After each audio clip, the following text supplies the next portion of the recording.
बिस्मिल्लाहिर्रहमानिर्रहीम। अस्सलाम वालेकुम व्यूअर्स। इंशाल्लाह उम्मीद करती हूँ कि आप सब खैरियत से होंगे। और जैसा कि आप देख रहे हैं, आज मैं मज़ेदार सा मटन क़ोरमा बनाने जा रही हूँ। ये मुझे रिक्वेस्ट आई थी, तो इंशाल्लाह वो देखेंगे तो हैप्पी हो जाएंगे कि आज उनकी रिक्वेस्ट पूरी हो रही है। तो शादियों में ये मटन क़ोरमा बड़ा इस्तेमाल किया जाता है और दावतों वाली भी ये स्पेशल रेसिपी है। तो आप सब व्यूअर्स ने इंशाल्लाह ज़रूर ट्राई करनी है और बहुत ही मज़ा आना है आपको। इससे पहले कि मैं इंग्रेडिएंट्स की तरफ आऊँ, आप मेरे चैनल को सब्सक्राइब करें, कमेंट दें, फैमिली फ्रेंड्स में शेयर करें और मेरी वीडियो को लाइक किया करें। राइट साइड पे बेल आइकन का बटन होता है, उसको ज़रूर क्लिक किया करें ताकि आपको न्यू रेसिपी की नोटिफिकेशन मिल सके। तो आइए अब बनाने की तरफ आते हैं। मैंने मीडियम हीट ऑन की है। 1 कप कुकिंग ऑयल डाल रही हूँ, आप घी का भी इस्तेमाल कर सकते हैं यहाँ पे। और 700 ग्राम से यहाँ पे मटन है, हड्डी के साथ है। और हमने यहाँ पे मटन की नॉर्मल बोटी लेनी है, ज़्यादा स्मॉल बोटी हमने नहीं लेनी। तो इसको 1 मिनट के लिए मैं इसको फ्राई करूँगी ऑयल में। इसके बाद मैं इसमें अदरक और लहसुन का पेस्ट 2 टेबलस्पून डालूँगी। मैं आपको बताती जाऊँ कि मैं प्रेशर कुकर में बना रही हूँ ताकि टाइम की बचत हो सके। आप प्रेशर कुकर के बगैर भी बना सकते हैं, लेकिन उसमें टाइम थोड़ा ज़्यादा लगता है।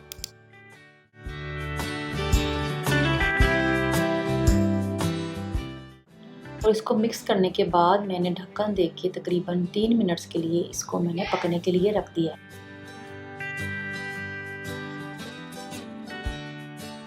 पे देखें ये पक रहा है। इसी दौरान मैं इसमें 1 कप पानी ऐड कर दूंगी और इसको पानी ऐड करने के बाद मैंने प्रेशर कुकर में पकाना है क्योंकि ये जल्दी पक सके। तो प्रेशर कुकर में मैंने तकरीबन 8 to 10 मिनट्स के लिए इसको हाई टू मीडियम हीट पे पकाया है।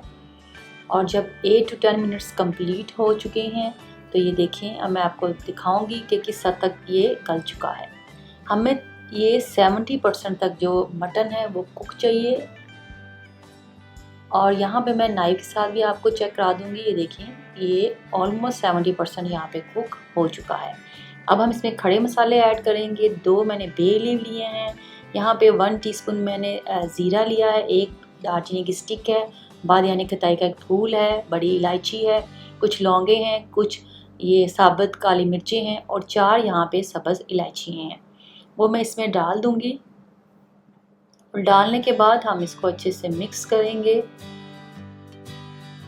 इसमें मसाले ऐड करेंगे। नमक हस्बे ज़ायक़ा है, मैंने 1 टीस्पून डाला है। 2 टेबलस्पून कश्मीरी लाल मिर्च, 1 टेबलस्पून लाल मिर्च का पाउडर नॉर्मल, सूखा धनिया 1 टेबलस्पून, हल्दी यहाँ पे मैंने ऐड की है 1 टीस्पून। और इसको हमने अच्छे से अब भूनना है। कोई मैंने 3 मिनट के लिए इसको भूना है। हाफ़ टीस्पून या गरम मसाला पाउडर ऐड कर रही हूँ। और ये देखिए, कोई 3 से 4 मिनट भूनने के बाद अब हम इसमें ऐड करेंगे दही। लेकिन दही को मैंने यहाँ पे नहीं फेंटा, हम दही और प्याज का यहाँ इस्तेमाल कर रहे हैं। दही यहाँ पे मैंने लिया है 260 ग्राम्स योगर्ट है, थिक योगर्ट है। फ्राई की हुई यहाँ पे प्याज डाल रही हूँ, 1 कप भर के है।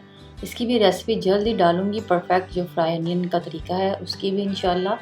तो यहाँ पे दही और साथ प्याज को मैं ब्लेंडर में जग में यानी कि डालकर अच्छे से ब्लेंड कर लूँगी। और फिर हम अपने मज़ेदार जो हम मटन का क़ोरमा बना रहे हैं उसमें हम ये ऐड कर देंगे दही को। और ऐड करने के बाद हम इसको अच्छे से मिक्स करेंगे।